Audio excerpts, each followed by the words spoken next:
खुलुमबाय स्टुडिअ दं आङो राकेश रामसियारि बे समाव आसामनि मन्त्रि बिथां उरखावगोरा ब्रह्मआ फैबाय थानाय समाव इउपिपिएल राजखान्थि हानजाया बबे जायगायाव थामहिनबा बिथाङा बे समाव जायगा लानानै जायगा बिथाङा उनमोनदांथि खालामदों जे इउपिपिएल बिजाथि बिथां जयन्त बसुमतारी बे जयन्त बसुमतारीया बे समाव बबे जायगायाव थामहिनबा बिथाङा मख'नाय जे जायगा बे जायगायाव बिथाङा भट मोनगोनखौ बिथाङा उनमोनदांथि खालामदों मोनसे अंकआ क्लियार जायो आङो सापागुरिया लास्ट समष्टि क'क्राझारनि नङा होमबा आङो लास्ट एसेम्बलि इलेक्सनाव 60,000 मोनदोंमोन दा बरमानि आधा अंशआ सापागुरियाव हाबनानै बाक्सा जाबाय थ' जों 80,000नि खम मोना मानास गोदान बानायदों बाहाय फ्राय बिजेपिआ नाम्बार 1 डमिनेसन दं आरो इउपिपिएलआ सेकेन्ड डमिनेसनाव दं मोननैजों जयै मानासावबो जोङो 70,000नि खम भट मोननाय आरो बेनिफ्राय दा बिजनियाव जोङो 1 लाखनि खम भट मोननाय नङा खारन अजय रायआ आगोलाव थांनाय बारावनो 45,000 भट मोनखादों आरो इउपिपिएलनि केन्डिडेट पनिना 35,000 भट मोनदों मिलायबाबो 80,000 जायो थ' दानि दौआवथ' आरो बिजनियाव भटआबो बांबावदों बे हिसाबै 1 लाख भट मोनहैगोन जोङो 1 लाख भट मोनहैनांगौबा जोङो बे मोनथाम जि समष्टिनि बाथ्रा 2.5 लाख 1 लाख 3.5 लाख भटआ बाहायनो फैयो बिजनेस मावनो आरो बियो जोंहा जयन्त बसुमतारीया थांनाय एसेम्बलि इलेक्सनाव हारसिंनो 96,000 भट मोनदों दा सिडली समष्टिखौ एसे एनै सोलाय सोल' जाबाय थेवब्लाबो दाबो बे 1 लाख भट मोनो 4.5 लाख भटआथ' आरामसे फैबाय बाहायनो आरो क'क्राझार इस्टआव क'क्राझार लरेन्स इस्लारिया 86,000 मोनदोंमोन भटआ दानखे दुनखे एसे खमायबाय खिन्थु दाबो बे 80,000नि खमाव मोना खारन 1,40,000 ल'सो भटआ गासै थ' बियो 80 बा 90,000 मोनगोन होमब्लालाय बियो माने 4.5 लाखनि बारा जाहैबाय आरो दतमावथ' थामहिनबा सानदांथि बिथाङा होदों बे समाव बिथाङा मा बबे जायगानिफ्राय बेसेबां भट मोनगोन बिथाङा गावनि जे देरहालांनायनि सापागुरि बे सापागुरिनि सायाव बिथाङा बुंदों जे थांनाय समाव बिथाङा 60,000 भट मोनदोंमोन आथिखालाव बरमा थामहिनबा बरमाया खावसे बा आधा अंश सापागुरिजों हाबबाय आरो बे समाव बाक्सा जाबाय अब्ला बेनिफ्राय बिथाङा 80,000निबो खम भट मोननाय नङा जयन्त बसुमतारीया बे समाव बाक्सानिफ्राय थामहिनबा बे समाव बरमा आरो बाक्सा दा बाक्सा जाबाय बेनिफ्राय बिथाङा 80,000 गावनि बियाबनि बाथ्राखौ बिथाङा बुंदों जे 80,000 भटखौ बे समाव जयन्त बसुमतारीया मोननो थांगासिनो दं होननानै बिथाङा बुंदों आरो बेनि अनगायैबो मानासाव बिजेपि आरो इउपिपिएलआ जयै 70,000नि खम भट मोना होननानै बिथाङा बुंथिदों बिजनियावबो 1 लाखनि खम भट मोना बे समाव बिजनियावबो 1 लाखनि खम भट मोना एनडिएआ बे बाथ्राखौ बिथाङा बुंदों गासै बे मोनथाम समष्टियाव बा बियाबाव गासै 3,50,000 भट मोनगोन होननानै बिथां उरखावगोरा ब्रह्मआ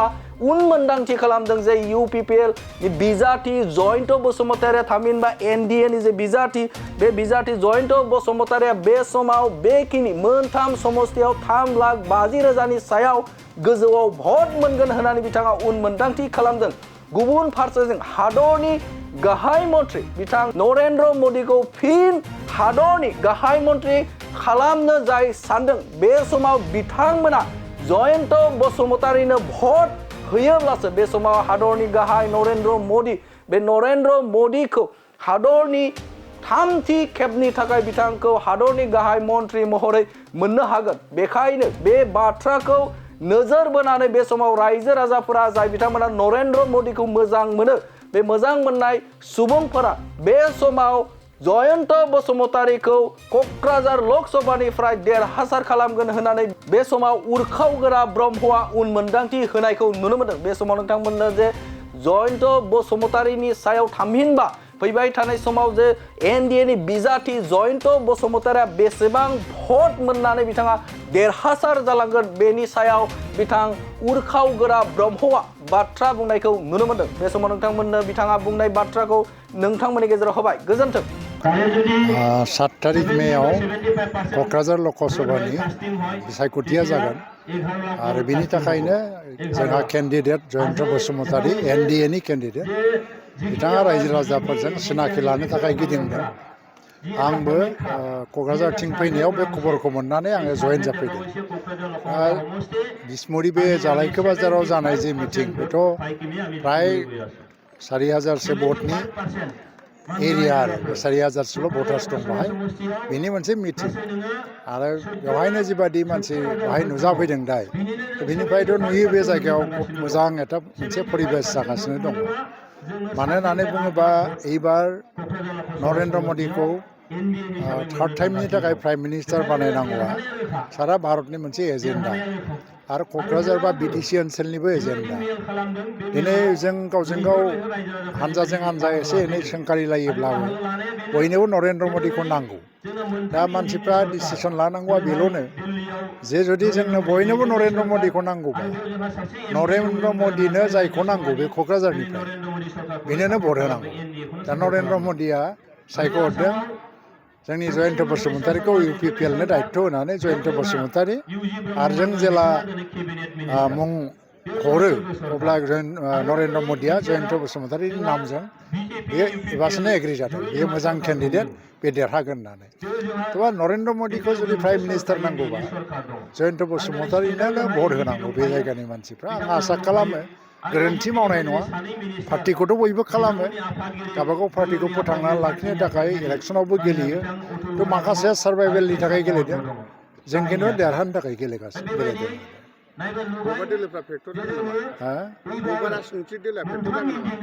फेक्टरा थायो फेक्टर गैयाबाथ' इलेक्सना बोरै जानो दा जेरैहाय हमनानै लादो आसामाव कंग्रेसआ मोनसे गिदिरसिन दोल हिसाबै मोनसे कन्टेस्ट खालामदों BJPनि एगेन्स्टआव नाथाय बिनि डिफारेन्सआ ओरैबायदि फाराग 70-30 थ' रावबो गैयाबा बिनि सिगाङाव कंग्रेसखौनो फेक्टर नांगोन दा क'क्राझारावबो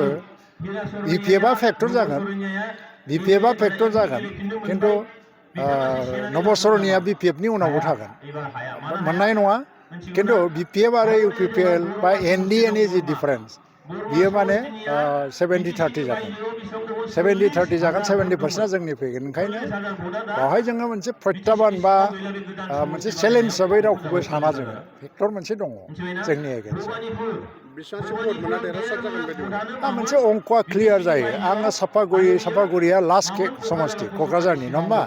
आङो लास्ट एसेम्बलि इलेक्सनाव 60,000 मोनदोंमोन दा बरमानि आधा अंशआ सापागुरियाव हाबनानै बाक्सा जाबाय थ' जों 80,000नि खम मोना मानास गोदान बानायदों बेवहाय फ्राय BJPआ नाम्बार 1 डमिनेसन दं आरो UPPLआ सेकेन्ड डमिनेसनाव दं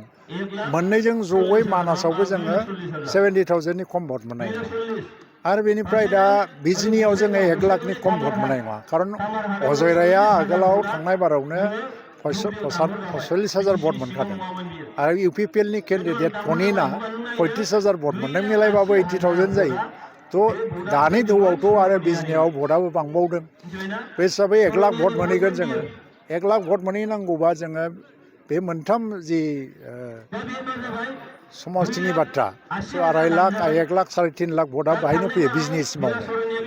आरो बियो जोंहा जयन्त बसुमतारीया थांनाय एसेम्बलि इलेक्सनाव हारसिंनो 96,000 भट मोनदों दा सिडली समस्तिखौ एसे एनै सोलाय सोल' जाबाय थेवब्लाबो दाबो बे 1 लाख भट मोनगोन 4.5 लाख भटआथ' आरामसे फैबाय बाहायनो आरो क'क्राझार इस्टआव क'क्राझार लरेन्स इस्लारिया 86,000 मोनदोंमोन भटआ दानखे दुनखे एसे खमायबाय खिन्थु दाबो बे 80,000नि खमाव मोना खारन 1,40,000ल'सो भटआ गासै थ' बियो 80 बा 90,000 मोनगोन होमब्लालाय बियो माने 4.5 लाखनि बारा जाहैबाय आरो दतमावथ' नोंथांमोना गावबा गावनि गथ'खौ सासे राफोद गेलेगिरि खालामनो गोसो दं नामा? रायजोआरि हादरारि हादर गेजेर थाखोसिम गेलेगिरि खालामनो गोसो दंब्ला नोंथाङा गोबाव दा खालामसै सासे राफोद रोंखा-राखा गेलेगिरि खालामनो थाखाय नोंथाङा जानजि खाफ्रादो आरो मुं थिसनहैदो। चिरां जिल्लानि सिङाव थानाय सोलिफु फोरोंसालि बल्लामगुरि काराटे एकाडेमि फोनांजाब राहा 8720903713 बड' हाउस काराटे एकाडेमि दलाइगाव फोनांजाब राहा 6900451157 बेंटल काराटे एकाडेमि फोनांजाब राहा 9678041226 बिरनगाव काराटे एकाडेमि फोनांजाब राहा 69013417 656 आरो डालिगाव काराटे एकाडेमि फोनांजाब राहा 8720903713 बैफोर मख'नाय सोलोंसालिनिफ्राय सिगांनिफ्रायनो रायजोआरि हादरारि हादर गेजेरारि थाखोनिफ्राय बान्था मोननो हानाय सोलोंसाफोर मोननो हाबोनाय सोलोंसालि बे मख'नाय फोरोंसालियाव रोंगौथि गोनां फोरोंगिरिया फोरोंथाय होनानै नोंथांनि गथ'खौ सासे राफोद गेलेगिरि सोरजिनायाव मदद आरो जाफुंसार खालामगोन। अब्ला मानोथो गोबाव खालामनो थाबैनो मुं थिसनहैदो।